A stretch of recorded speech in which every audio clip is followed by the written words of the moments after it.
Hello, good morning. Well, for today's video, gusto ko lang kasing i-share kasi nag-post ako last time about dito sa how to send messages in one step for at least 50 person sa WhatsApp. Parang ganon. So, nag-post ako noon. So, may isang nagtanong sa akin paano daw gawin yon. So, syempre, concern naman ang tayo sa mga ganong viewers natin. So, now, i-discuss ko sa abot ng aking makakaya kung paano ko ginawa yon. Yung mag-send ng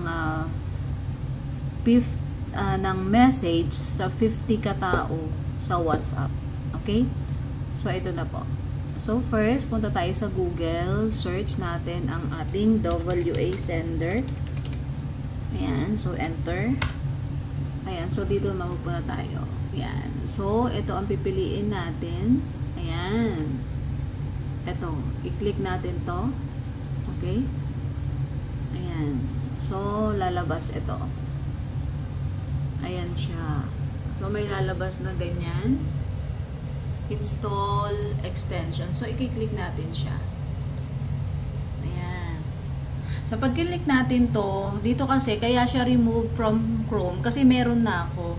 So, pag wala ka pa nyan, nakalagay dyan, add from Chrome. So, pipindutin natin yon. So, ang magiging kalabasan niya, pag pinundatin natin add for Chrome, from Chrome, ito yan. Ito yung magiging kalabasan. So, lalabas siyang ganyan. Ganito, may sender. Ayan. So, ayan yung ginawa ko kanina. Nag-send ako for 30 person. So, ayan. So, pipindutin lang natin to. Sender.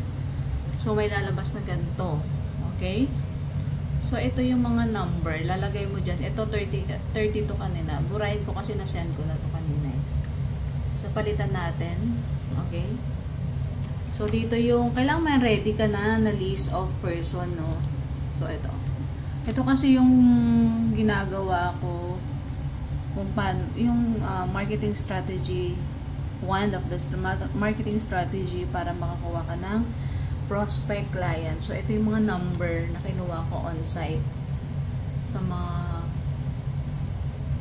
car site. So, yung mga number yan ng mga seller or ng owner, ganyan. So, nakuha ko. So, try natin ito. Nag-try na kasi ako kanina ng 50, ay ng 30. So, try ko konti lang. At least, ito lang. Baka kasi, may risk din kasi to guys. Okay? So, mamaya explain ko kung ano yung risk. Okay? So, nag-send ako kaya ng 30. So, dagdagan ko na lang ang ilan to? 23. So, balik tayo sa Chrome. Ayan. So, ipopost ko to. Ayan. So, paste lang. So, ayan na yung 23 number. Okay? Ayan siya lahat. Okay? And then, dito tayo sa message kung ano yung gusto mong iparating or binibenta sa kanila. So, ayan. Nasa notes ko yan. Ayan o. So, kinabi-paste ko lang.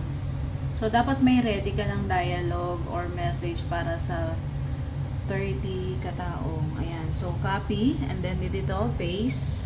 Okay? Ayan na siya. So, dito, pwede kang mag-send up to 200. Ayan o.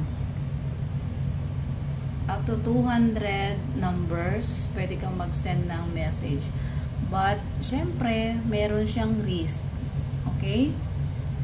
Pwedeng ma-block ang iyong WhatsApp.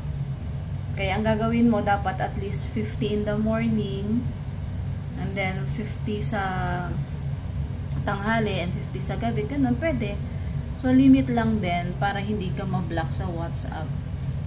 So, ayan siya. So, ayan na yung details.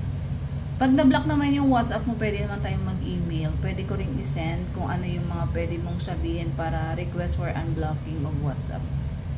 So, ayan. I-send ko na. Okay? Para makita. So, ayan na yung lumalabas niyan. So, 22.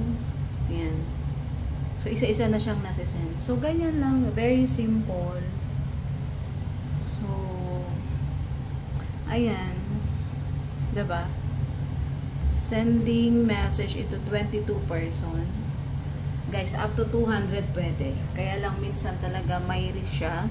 Pwedeng ma-block yung WhatsApp mo. Ganun. Pero, dapat talaga, I suggest, limitahan mo lang, at least lower, kumbaga, 50 morning, 50 tanghali, 50 sa gabi, mga ganun. Okay, yan. That's all for today. If you feel, or if nakuha mo or natutunan mo itong bagay na to, don't forget to like and share para malaman din po ng iba. Yan, sending na. Again, thank you for watching.